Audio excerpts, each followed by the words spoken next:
welcome back to my channel, no? Ang Retiradong Henyo. Okay? Ito po yung part 2, no, ng ating 5, no, parts, no, na yung mga para sa akin na dapat kong tanggalin in my life, no, for me, no, to survive, no, this age of retirement. Okay? So recap lang po, no, yung part 1 ho natin na dapat kong tanggalin, no. Ito lang po yung my personal ano po, no, opinion, no. Hindi ko masabing applicable for everybody.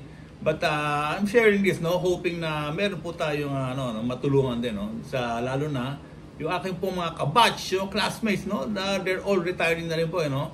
So I hope I can share something, no, na makatulong sa inyo, no, na hindi naman tayo maghirap this age of retirement. Okay, yung part 1 po, no, ang una ko tatanggalin sa ride ko po, no, itong stars, no, in my pocket, no, yung aking nasa bulsa. Okay, tayo, no. Okay. So meron kasi akong I have 4 mobile phones, no? And ito po kasama po yung ating nagre-record, no? 4 po 'yan. I have 3 postpaid lines, no? And recently po, no, napa-terminate ko na po yung aking dalawang postpaid line, no? Hindi na actually terminate, no? Pina-convert ko po yung postpaid line ko na Globe, no, into prepaid, no? Kasi hindi ko naman siya agad ma-terminate. Why, no? Okay, sa next vlog ko na lang i-mention po, no, by why hindi ko ma-terminate lahat siya permanently, no? Kasi medyo humaba po yung ating vlog, okay?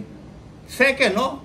Yung second na I need to remove, no, in my life para, of course, to survive, no, this age of retirement, no? Again, nasa aking pocket. Okay? Nasa pocket parati yung no? Yung nagpapahirap, no, sa ating mga retirees, no? Ano po yun, no? Patayin na naman, no, tayo. Okay, pakita natin. Okay? Ito, no? Ito pa yung susunod na tatanggalin ko, no? Number 2 sa aking life. In order, no, for me to, of course, survive this age of retirement. Ano po ito? Nasa packet ko. Joran. Okay? Ito po siya, no? 1. Credit cards. Okay? So, ilan yung credit cards ko sa sa aking wallet? Okay? 1, meron tayong Union Bank. Union Bank Visa Miles Platinum. Okay? What else? Meron tayong HSBC. Okay? So, later, explain sa inyo ba't ako nagkaroon ng mga gantong card, no? Number 3, meron tayong Union Bank Plus, Miles Plus. Okay? Pangatlo na po yan, pang-4.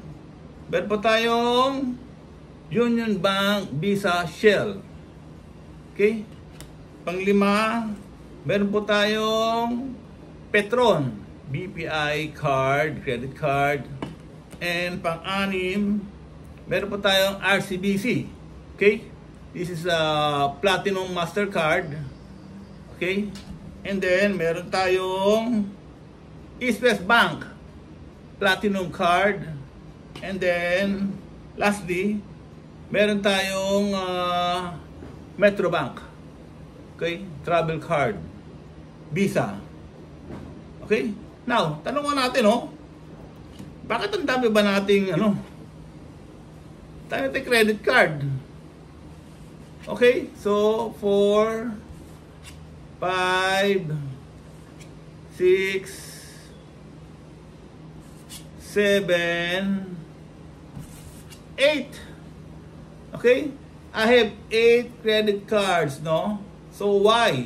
Why dumami ito ng ganito? Okay?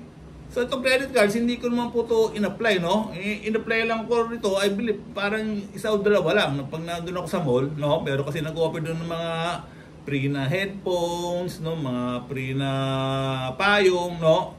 Kaya ako na-apply dahil mahilig ako sa libre. Okay? But yung ibang credit cards ko rito, hindi naman ako nag-apply. So, bigla na lang siya dumarating sa office, no? And then, free lang siya. I-activate ko lang, magagamit ko na siya. So, bakit ako, yung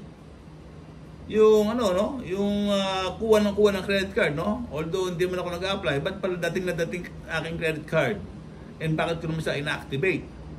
Kasi po, marami siyang freebies, eh. Mostly ho dito, meron siyang free lounge, no, sa mga airports. kapag nagka-travel kami, yung wife ko, ang hiling mag-travel ho niyan So, of course, no, para tayo makalibre sa lounge na alam mo natin, ang hirap po maghintay kaya sa airport, no, kapag naparating kayo ng maaga. And then, syempre, pag nandun lang kayo sa ordinary bench, no, nandun kayo sa airport, para mukha ka naman kawawa. No? Unlike sa lounge, no, maganda yung, of course, yung environment mo, malambot yung couch, and then yung pagkain, no, buffet. Pati drinks, no? Sawa ka, minum ka, kumain ka ng gusto mo. So, masarap buhay mag-travel kapag nagla-lounge ka. So, ito yung very reason, no? Halos ko naman ho rito, merong priority pass, no? Meron siya mga lounge na ino-offer. Kaya po, kaya naman dumami yung card ko. And then, of course, for me, it's convenient naman, no? So, okay, but, ito mga cards, credit cards na to, meron po itong annual dues. Okay? Meron mga credit card na wala ng annual dues pero pag yung credit card nyo, may offer na tulad yung mga free lounges, no? May maraming mga offer, no? Text and text yan. Minsan may libreng fried chicken, may libreng mga sa McDonald's, no? May 50% discount sa mga restaurant, no? Tuloy-tuloy offer nila So, ang worst na nangyari po dyan, syempre, meron din po itong mga annual membership dues. No? Mostly 5,000 So imagine niyo 8 to, no? 8 times sa 5,000, year, nag-spend ako ng 40,000. So, ito pong pandemic, halos nahinto lang yung travel natin, no? Kasi hindi mo tayo makatravel. So, nagbayad tayo ng takot-takot na annual dues, para ulit tayo nagbabayad ng lounge. Okay? So, tsaka sa 8 credit card, pagpupunta naman tayo ng, let's say, ng, ng airport lounge, isa lang naman yung kailangan nating card Okay? So, yung ibang card, tulad man ito, itong Shell, no, Visa card, ginagamit ko naman to para maka-discount sa aking gasoline. Okay? But still, I'm still paying annual dues for this. And this one, meron naman akong BPI Petron, no, para pag nagpapaggas naman ako sa, meron din akong discount. And still, I'm paying annual dues for this, no. So for now, no, ngayong senior na ho tayo, no, kailangan gamitin natin yung konting utak. Kailangan maging wise, smart, intelligent, no. So I decided, no, na of course, no, I have to cut, slash, no. Ito pong diminish, no, decrease, no, ating number of credit cards. And pag-decide po ko na isa lang po, no, na credit card, no, ang iiwanan ko po dito sa aking buhay as a retiree. Okay?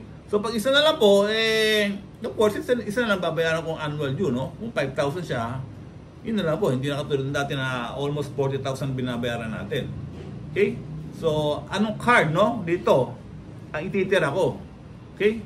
So sa next vlog, no, I mean, my other vlogs, no, isasabihin ko po kung ano po yung card dito na ay IC, no, o na maaaring itira ko dahil yun na lang po ang aking masasabi na most convenient and most advantageous for me. Okay? So ito po yung part 2, no, ng ating 5 parts, no, kung ano po yung mga unnecessary, no, na mga dapat kong i-remove, no, sa aking life, no, in order to survive itong tinatawag ko nating age of retirement or senior citizen stage. And I hope, no, napagbigay ako ng magandang idea, thoughts, no, sa aking vlog po. And next vlog po natin yung part 3, no, kasi 5 po yung matatanggalin ko sa life ko para of course tayo, no, makasurvive sa age of retirement. And next vlog po, i-mention natin yung third na aking tatanggalin sa aking course life. Again, para maka-share din tayo ng ating thoughts, no, sa iba po na retirees. Again, kung bago lang po kayo sa aking course channel, no, may I ask your support to please like, share, hit the notification bell para marinig yung next vlog ko. And of course, subscribe na rin po para dumami ang ating subscriber and viewers. Okay, don't forget, no, as a retiree, to pray in the morning for protection and shower ng blessing, and in the evening, huwag nyo kalimutan mag-pray din para magpasalamat, and of course, para magkaroon kayo ng magandang panaginip and to keep you safe. And of course, para sa inyong prayers also for your family, especially children, inyong mga kapatid, mga seniors na rin, and of course, isama nyo na rin lahat po ng inyong mga kamag-anak, kasambahay, guards, mga neighbors nyo po dyan, lahat po ng inyong mga relatives po, sama nyo sa inyong prayers para sila rin po ipagpipray din po kayo. Amen!